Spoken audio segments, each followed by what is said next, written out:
So it gives me great pleasure to introduce Helen Fathers from the White Rock Farmers Market.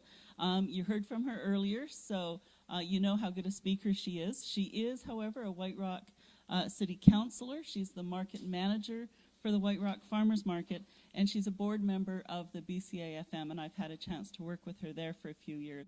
Thank you so much, and thank you everyone for attending today. I'm going to start by saying I am totally biased when it comes to farmers markets.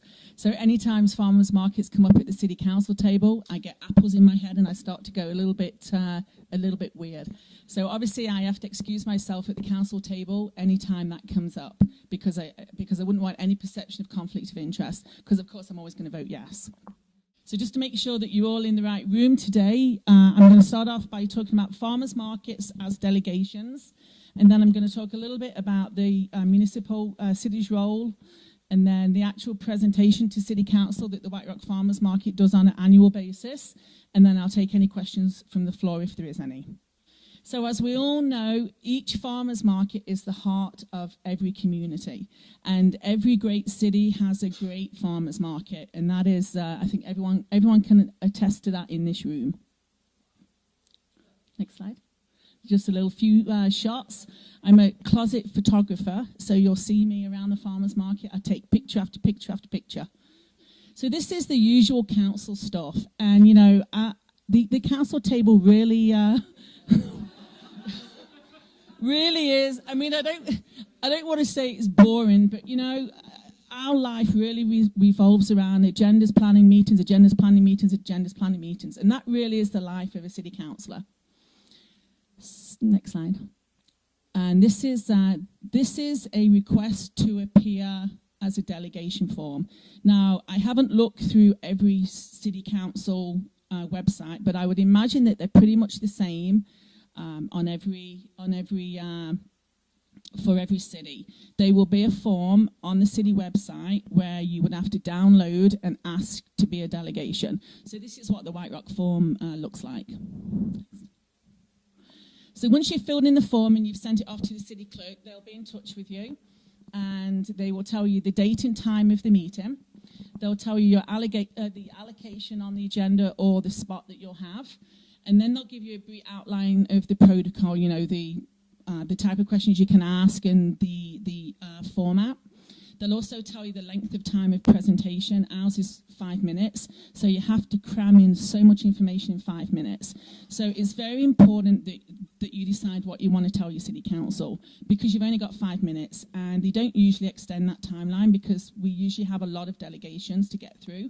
So it's important that your message, you know, is really powerful. Next. So farmers market as delegations, I really believe that each city council needs success stories. It's really hard being a city council, like I've said, because most of the time we kind of deal with stuff that's really not sexy. And as far as I'm concerned, you know, farmers markets are sexy. And, you know, the annual delegation that we make to City Council every year, we like to provide a really solid business case, because councils like data-driven information. And that is, you know, they like facts, they like information, they like to know that A plus B equals C, and how are we going to look good is really the premise of a politician and cities. So contained within that, it's always good to have an economic and a social impact. You really need to highlight that farmers markets are community events. You need to highlight some of your community partners, the BIA groups, the service groups, tourism boards, and you really need to pound home the dollars and cents that it makes to have a thriving farmers market in your city. Thank you, Rebecca. So these are some of the things that you might be asking from your local councils. And we have to ask, each year we have to ask for a street closure. We have to ask for the right-of-way permit, which gets you from one street to the other. And these are things that we have to pay for. We also have to ask for the location request if it's on city property. Sometimes we ask for funding, sometimes we ask for sponsorship. There's fees that are included in the street closure and the right-of-way permits. We also have to fill out a special event application form on an annual basis. The city gives us lots of in-kind sponsorship. We also have to provide a traffic plan, traffic management. The city insist that we have barricade workers. That's the only people that they mandate to us, because they want to make sure that the public is being kept safe at all times. And I would like to stress that each municipality is not the same. So you might go to one municipality and you want one thing, you go to another one, it's totally different. Thanks. But we have the opportunity, yeah, that's okay.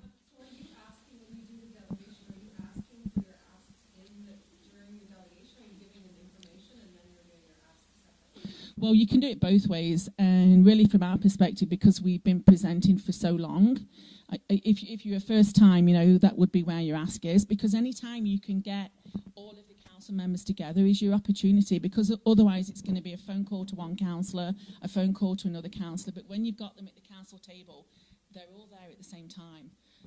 Yeah, so really, you know, like the ask really needs to be in front of them all. That would be my advice.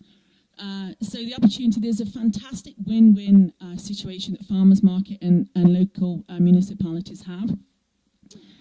We're there to support, invite and educate the public, but it's really good to have champions on council. And, you know, anyone that's ever been in front of the city council, you know, it's a little bit of a drab environment going into. So it's really good to have, you know, supporters there at the council table. Please, if this slide offends anyone with any other political aspirations, it's not intended to. So what we did about 8 or 9 years ago, we lobbied council, and I was on council at the time, and I had to declare conflict of interest. We asked them to erect 2 banner poles on the side of Johnson Street, and there was a cost associated with that. And we asked them to erect 2 banner poles, and they did. It took them a few years to get round to it. So now we have a 30-foot by 4-foot banner that spans the length of Johnson Road. And now what the city does, they have a policy that any group in the city of White Rock can apply to the city. There's a 325 banner fee and a 550 banner fee to erect the banner up, and any group can have their advertisement up on Johnson Road. And that's a huge advantage to any local group, and especially to the farmers market. You know, and last year I think we had it up 12 times. So 12 times out of our 21 weeks we had this huge sign. So every year our fantastic president, who is in the front row here, she presents to the city council. She does a really good job with the 5 minutes. And basically our intent is to get the message out. I mean, that is, you know, whatever message that you have 5 minutes to get it out. So I'm going to show you just a small slice of what we presented last year. So, success stories. I don't think we need to go any more about that. We all know how successful farmers markets are in municipalities. Okay, so the tagline for our market is celebrate the heart of our community, and we have an opening day every year, and we always invite the mayor and council, and we always invite the local MLA. Anytime you can get them to your market is a really good time, because, you know, I've never met a politician that doesn't like the camera. Okay, so this is just a little bit about our market. We're obviously not for profit. We're registered in 1998. We're in our 16th season. We have a board of directors. We have 9 staff, and we have 125, probably a little bit more than that, society members. Like, don't forget, this is a presentation that we show to council. So we're there, you know, to educate the council members. Another fine pictures. So this is a slice of our pie, or a slice of our vendor community.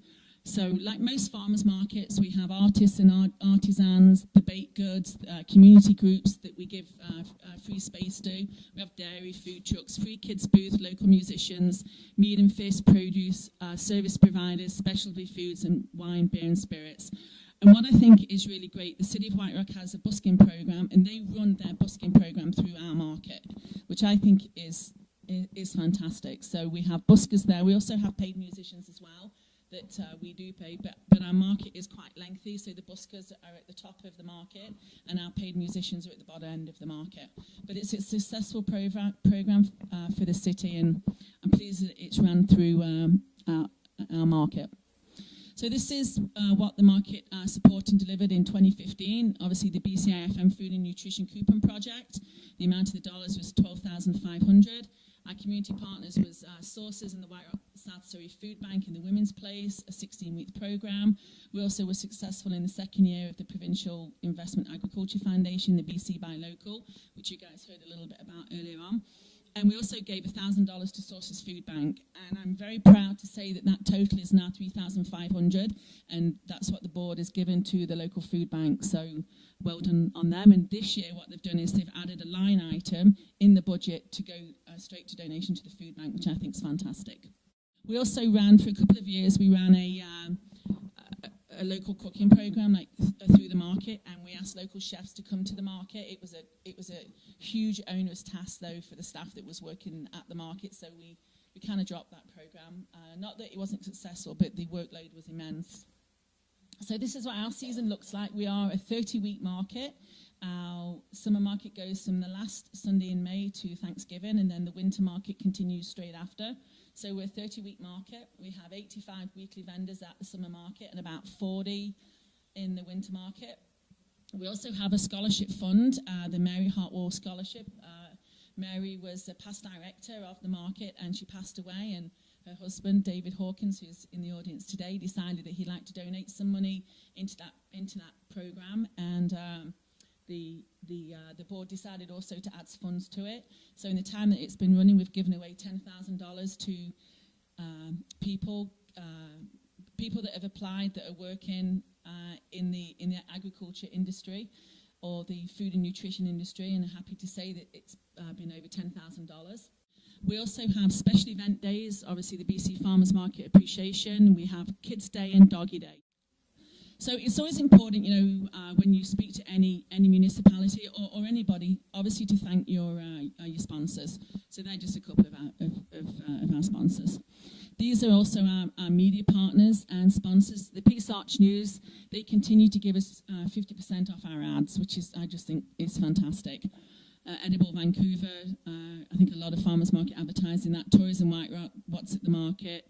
We're also lucky to get the White Rock Sun. They give us really good advertising. And on the left there is some of our community partners. And this just gives you like a brief picture of the amount of people that we give free tables to. So we are well connected within the community. I think there's like 20 groups over the season that we give free space to. And what we ask from them is we ask for cross-marketing. This is some of our advertising that goes in the paper. We try and advertise on a weekly basis, depending on how much money we've got. So this is something that I don't know how many of you have been involved in the UMBC impact study. Okay, and I see is in the audience at the back there, David. So in 2006, we participated in that. That was the first year that we did it, and the economic impact was 881,000. In 2012, we did the same study, and it was 1.3. In 2013, we commissioned our own. We actually used Georgia from the BCIFM. We paid her to do it, and those figures came in at 1.95 million. And we are thinking about doing one this year, so we hope to see those figures jump. Obviously, the total visits have grown from 2012 to 2013. These numbers are what councils love. Like, yeah, I've got two questions there. And anytime you can show those figures, it's all success. So this is what we do. Farmers markets don't just happen on Sunday mornings or Saturday mornings. We are busy in our community. On the top one is the presentation to the White Rock South Surrey Food Bank. The bottom one is one of our local artists donated one of their pictures to the market of when the market was just starting. This is just more pictures. In the left there, there's a picture of Gordon Hogue, who's our MLA. And what we do is we pick different vegetables, and we run like weekly little competitions to see if people can guess, the weight of the size of the vegetables, and then we give them $25 market dollars, that kind of thing. Market day, there's always famous people at the market. We started off, our social media has only really grown in the last couple of years. Before that, we're still a market that uses paper applications, so we still are a little bit antiquated. We don't have people paying online or anything like that. So the social media really for us has only just taken over the last couple of years, and we've definitely increased our profile. So I guess the idea of this presentation is it really is about blowing your own horn. You've got to get up there, you've got to present to your local councils, and you've got to tell them how great you are, because we all know how great we are. And basically, you've got to invite them out, you've got to educate them on how fabulous we are, and blow your own horn. And as we know, all BC farmers markets are the heart of every community. Every great city has a great farmers market. And we decided we love the tagline so much, celebrate the heart of our community. We incorporated it into our tagline. So that now is our logo there at the bottom. And that was the BC Buy Local. That was the application name for the projects. So that's what I have to tell you. I hope that was helpful for anybody. If there's any questions, I'd love to